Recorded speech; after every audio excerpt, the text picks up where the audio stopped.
ఈ చంద్రబాబు మన ఈ కూటమి టీడీపీ, జనసేన, బీజేపీ కూటమి ప్రభుత్వం ఏర్పడడానికి ముందు ఎలక్షన్‌లో చంద్రబాబు నాయుడు గారు 6 సూపర్ హామీలని ఇవ్వటం జరిగింది. అందులో మన సూపర్ హామీలన్నీ మనకి దీపం పథకం అని గాని, అమ్మక వందనం అని గాని, సో ఇవన్నీ కూడా ఇవ్వటం జరిగింది. వీటన్నిటిని కూడా ఒకటి ఒకటి ఆయన నెరవేర్చుకోవడం జరుగుతూ ఉంది. ముందుగా మనకి అన్న క్యాంటీన్‌లు ప్రారంభించారు. చాలా అద్భుతమైన ఇది రూ. 5కే టిఫిను, రూ. 5కే మధ్యాహ్న భోజనం, రూ. 5 రాత్రి భోజనం. అంటే రూ. 15తో ఒక సాధారణమైన కూలి, ఒక ఆటో డ్రైవర్ గాని, ఒక రిక్షా తొక్కేవాడు గాని సుమారు రూ. 15తో పాటు 3 పూటల్లో కూడా కడుపు నిండా రుచికరమైన, శుభ్రమైన భోజనం చేసి మిగిలిన డబ్బులు తీసుకెళ్ళి కుటుంబానికి ఇవ్వటానికి ఒక ఆర్థికమైన చిన్న బలపడే అవకాశం అన్న క్యాంటీన్ల వల్ల జరిగింది. గతంలో సాడిస్ట్ సైకో ప్రభుత్వాల వల్ల అన్న క్యాంటీన్లు మూతపడడం అనేది జరిగింది. ఇప్పుడు మన సైకిల్ గురించి మాట్లాడవలసిన అవసరం లేదు. తర్వాత ఆ సూపర్ 6 హామీల విషయంలో నిన్న చంద్రబాబు నాయుడు మంత్రివర్గ భేటీ జరిగింది. ఆ భేటీలో మిగతా అంటే మొన్న దీపావళికి దీపం పథకం అనే ప్రారంభించారు.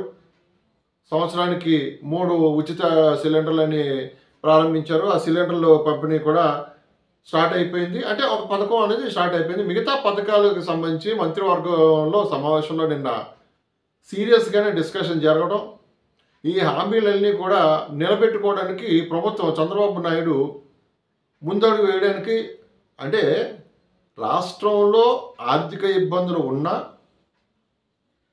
ఇన్కమ్ తక్కువ ఉన్నా, ఖర్చులు ఎక్కువ ఉన్నా ఏదో అటు ఇటు చేస్తూ ఆయన ఇచ్చిన హామీలను నిలబెట్టుకోవడానికి, రాష్ట్రంలో ప్రజల్ని ఒక ఆర్థిక పరిపూర్ణమైన స్థితికి తీసుకురావడానికి చంద్రబాబు నాయుడు గారు అడుగులు వేయడం జరుగుతుంది. ఆ సందర్భంలోనే నిన్న జరిగిన మంత్రివర్గ సమావేశంలో తల్లికి వందనం, అంటే గతంలో మనం ఇప్పుడు ఏం చెప్పాలన్నా, ఇప్పుడు వెలుగు పక్కన చీకటి ఉన్నట్టు, మంచి పక్కన చెడు ఉన్నట్టు, ఇప్పుడు వెలుగు వచ్చినప్పుడు చీకటి గురించి మాట్లాడుకోవాలి, మంచి వచ్చినప్పుడు చెడు గురించి కూడా మాట్లాడుకోవాలి. గతంలో అమ్మఒడి అని చెప్పి బటన్లో నొక్కడం జరిగింది. ఆ నొక్కిన బటన్లో కూడా స్కాములు పాలైపోయి పక్కదారి పట్టిన విషయాలు కూడా మన అందరికీ తెలుస్తుంది. సరే, ఆ విషయాన్ని మళ్ళీ ఆ దరిద్రాన్ని మనం పక్కన పెట్టేసి ఇప్పుడు చంద్రబాబు నాయుడు అమ్మ ఒడి, ఇప్పుడు తల్లికి వందనం, దీంట్లో ఎంతమంది పిల్లలుంటే అంతమంది పిల్లలకి 15,000 రూపాయలు చొప్పున ఈ విద్యా సంవత్సరంలో, అంటే స్కూల్స్ స్టార్ట్ అయిన వెంటనే ఇవ్వటానికి ప్రయత్నాలు చేస్తూ ఉన్నారు. కాకపోతే ఇక్కడ ఏమైనా లిటిగేషన్స్ పెడతారా, లేకపోతే వైట్ రేషన్ కార్డు ఉన్న వాళ్ళకి మనకి బిలో పావర్టీ పవర్, అంటే మనకి ఇన్కమ్ బేసిస్ ఇవన్నీ పెట్టి దాని ప్రకారం ఇస్తారా, లేకపోతే ఏమైనా లిటిగేషన్స్ ఉంటాయా అన్నది మనం అది ఆ రూల్స్, తర్వాత దాని మార్గ నిర్దేశకాలు ఇవన్నీ మనం అధికారులు చూసుకుంటారు. ఏది ఏమైనా ఇంట్లో ఇద్దరుంటే ఇద్దరికి, ముగ్గురుంటే ముగ్గురికి, ఎంతమంది పిల్లలుంటే అంతమంది పిల్లలకు కూడా 15,000 రూపాయలు చొప్పున ఇవ్వటానికి నిర్ణయం తీసుకున్నారు. అదేవిధంగా రైతు సుఖీభవ, అన్నదాత సుఖీభవ పథకం కింద కూడా త్వరలోనే రైతులకి 20,000 రూపాయలు, అంటే కేంద్ర ప్రభుత్వం నుండి 10,000, మన రాష్ట్ర ప్రభుత్వం నుండి 10,000 చొప్పున 20,000 రూపాయలని ఇవ్వటానికి కూడా మార్గదర్శకాలు జారీ చేశారు.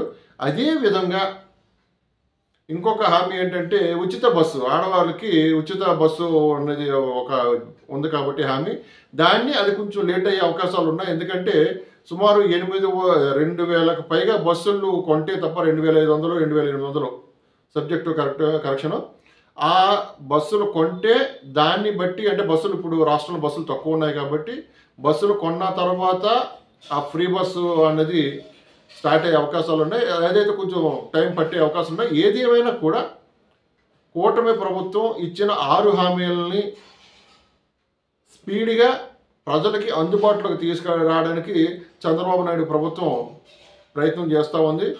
సో ఇది అమ్మకు వందనం కరెక్టే, కానీ బాబుకి కూడా వందనంగా మనం చెప్పాలి. ఎందుకంటే ఒక సామాన్య కుటుంబంలో ఉన్న పిల్లలకి ఒక ఇద్దరు పిల్లలు ఉన్నారంటే ఇద్దరు పిల్లలకి ఒక 15,000, 30,000 రూపాయలు రావడం అన్నది చిన్న విషయం కాదు. సో అలాగే సంవత్సరానికి 3 ఉచిత సిలిండర్లు అన్నవి కూడా తక్కువ విషయం కాదు. సో ఈ విధంగా ఆర్థిక పరమైన అప్పులు రాష్ట్రానికి ఉన్నా కూడా చంద్రబాబు నాయుడు ప్రభుత్వం, నారా లోకేష్, తర్వాత పవన్ కళ్యాణ్ వీరందరూ కూడా సమిష్టి కృషితో ఈ వాగ్దానాలు సూపర్ సిక్స్లు సక్సెస్ అవుతాయని మనందరం నమ్మాలి. చూద్దాం. మీ కార్యం వినయ్ ప్రకాష్.